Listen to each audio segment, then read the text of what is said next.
Noche de viernes en Santa Mónica TV Más Digital y ya estamos con nuestra psicóloga Rocío Urquiaga. Buenas noches, bienvenida en Para Vivir Feliz. Buenas noches, Nicolás. Muy buenas noches con todos. Y bueno, ahora nuevamente estamos en otro viernes más para poder conversar sobre otro tema de interés como son las actitudes, ¿no?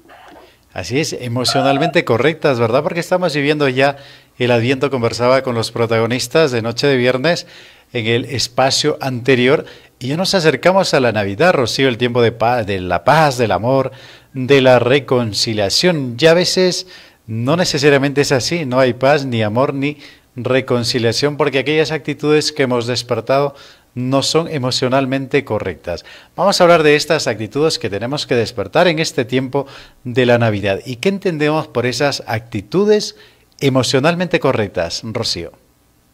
Primero, Nicolás, creo que tendríamos que definir qué es una actitud, ¿no? Una actitud es la predisposición que tiene una persona frente a una situación concreta, ¿no? Ahora, esta predisposición puede ser de orden, como diríamos, aprendida, ¿no? Es decir, que lo que yo puedo ver desde mis etapas de inicio, o sea, de cuando soy pequeña, ¿no? Y también tiene que ver mucho con una predisposición genética.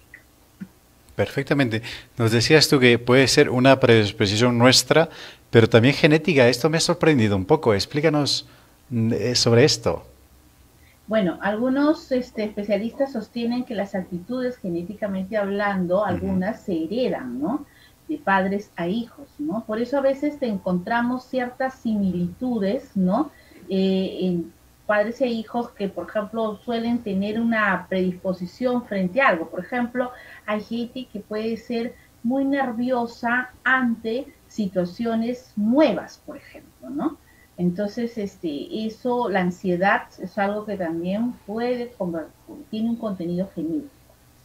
Perfectamente, es decir, que tenemos que estar vigilando aquellas actitudes que vamos a despertar, que estamos desarrollando.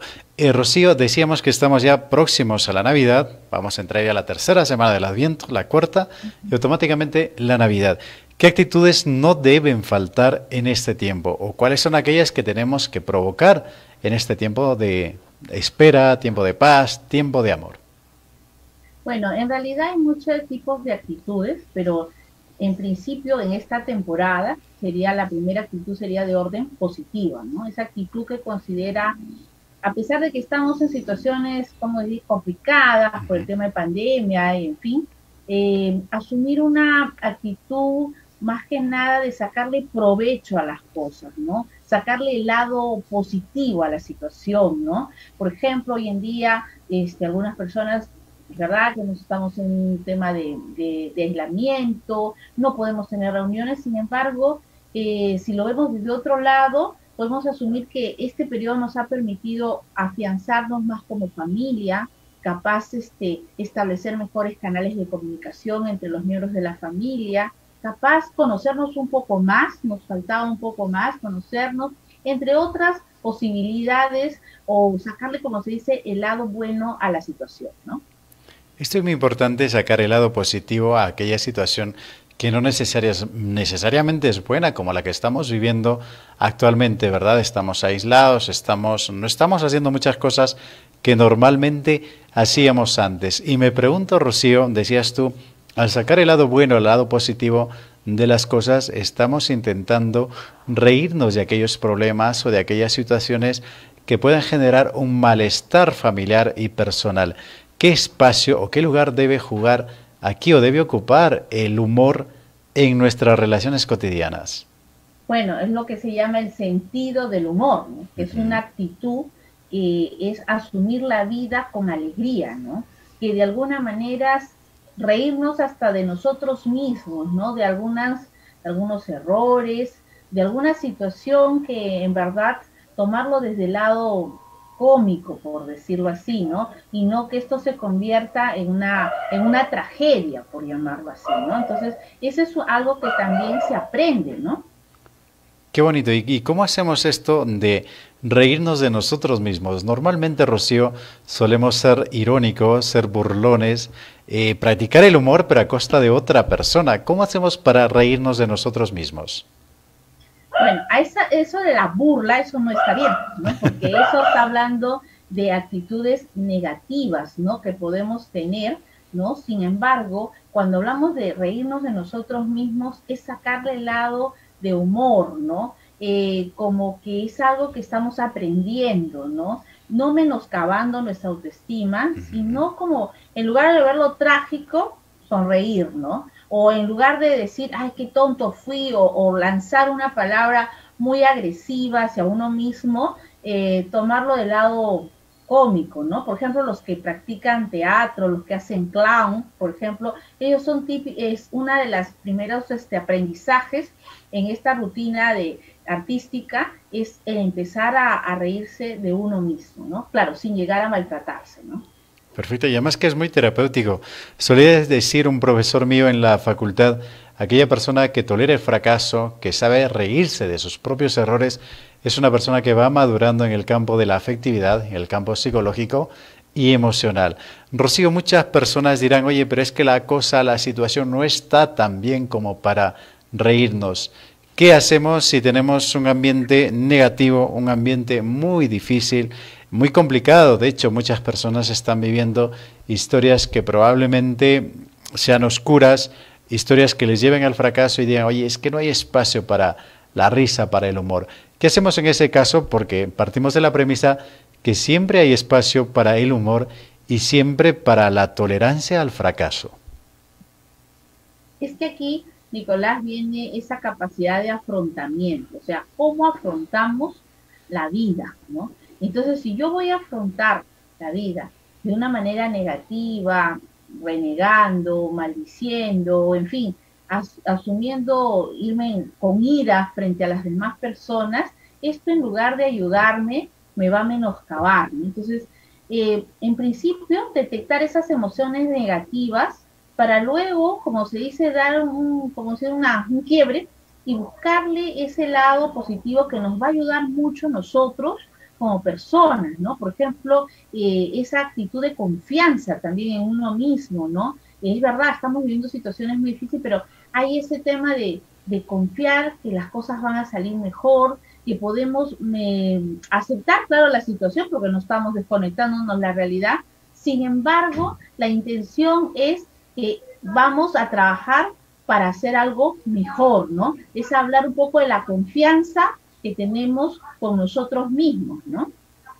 Qué importante esto, la confianza que tenemos en nosotros mismos. Rocío, siempre me he preguntado por qué en un determinado momento, en una situación cualquiera, hay personas que se hacen tóxicas y hay personas que se fortalecen emocionalmente y lo toman con humor o sacan la metáfora o pueden sacar la enseñanza en ese momento, pero no se complican la vida, no se ponen agrias, ni mucho menos se hacen tóxicas. ¿Dónde está la diferencia o por qué unas sí y otras no? Porque unas aprenden a manejarlo. Y ahí viene mucho la labor de los padres, ¿no? Con los niños, ¿no? A veces a un niño cuando se cae, a veces hay padres que le dicen, ya hijo, levántate, te tropezaste, por eso te has caído, pero no es necesario que llores, tranquilo, hay que seguir caminando, ¿no? Sin embargo, hay padres que frente a esa situación asumen como que el culpable no es el niño, sino es porque hubo un hueco, porque en fin, y le echamos la culpa a terceros, ¿no? Entonces, que tal vez puede darse, pero no darle toda esa, como diríamos, el protagonismo a terceros que a la misma persona que está realizando el comportamiento como tal. No sé si me dejo entender.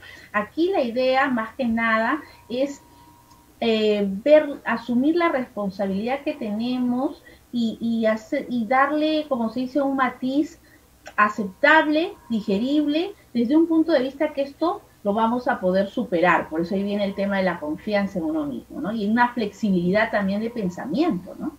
Esa flexibilidad de pensamiento que se va formando desde aquellos ejemplos tan pequeños, tan lúdicos como el que tú nos has dado. El niño que se cae, normalmente la madre se abalanza detrás y le dice, ya pasó, ya pasó. No debe ser esa la actitud correcta, ¿verdad?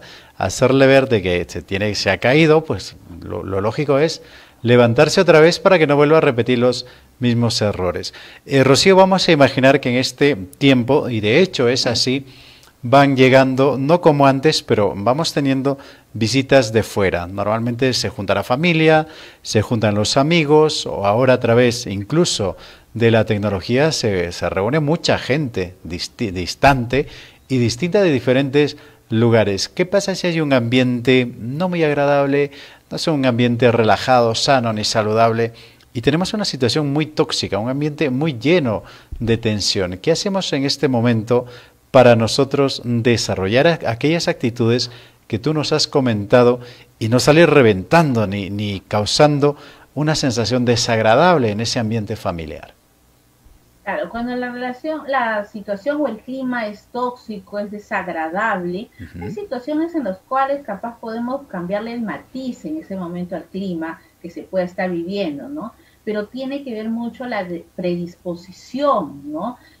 Para cambiar el ambiente, ¿no? Y una forma de cambiar el ambiente y poner, como se dice, paños fríos al asunto es el famoso sentido del humor.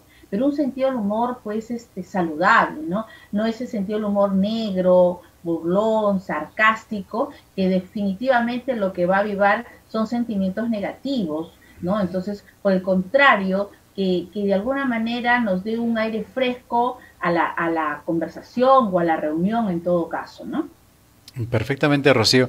Estoy viendo aquí las redes sociales, me hacen la pregunta, me dicen, normalmente en este tiempo la gente suele estresarse.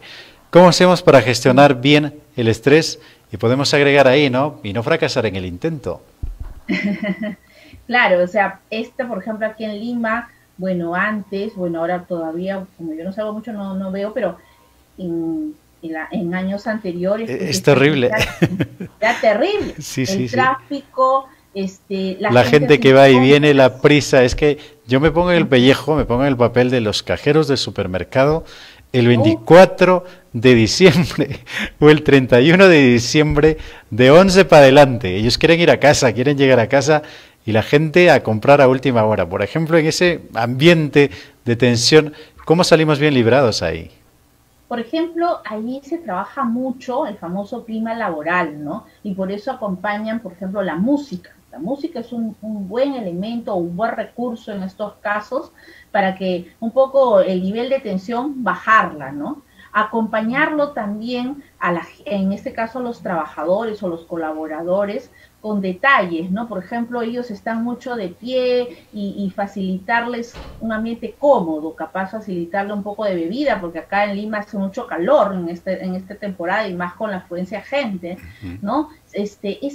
Darles tiempo o que puedan rotar un poco el personal también ayuda para que un poco salgan de ese ambiente. Yo recuerdo mucho que un día, recordar, Nico, el 24 me fui a un supermercado a comprar algo que me faltaba para la cena y le decía a la señorita cajera, buenas tardes, creo que le dije, y me dijo, disculpe señora, pero en verdad no sé si estamos de tarde, de día, de noche, porque desde que he entrado no salgo ni siquiera a la puerta del supermercado, ¿no? Entonces, por ejemplo, el salir de su ámbito de trabajo por, no sé, 15, 20 minutos, eso permitiría que oxigenen a la gente que está en el servicio de atención al cliente, por ejemplo, ¿no?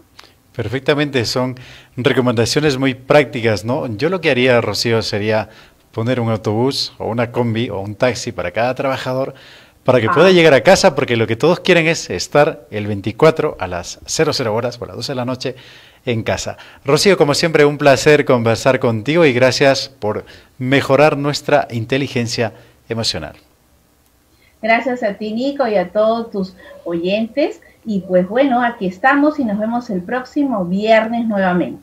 Así es, el viernes, que será fin de temporada, vamos a dejar descansar a nuestros amigos enero y febrero y en marzo volveremos con la segunda temporada de Noche de Viernes. Queridos amigos, gracias por estar con nosotros, no se vayan, vamos a la pausa, tenemos información, el resumen AR y a las 8 en punto, como siempre, la lámpara de Santa Mónica, el faro de Santa Mónica, que estará con nosotros el padre Lucilo Echazarreta para fortalecer no nuestra salud emocional, sino nuestra fe. Vamos a la pausa y regresamos.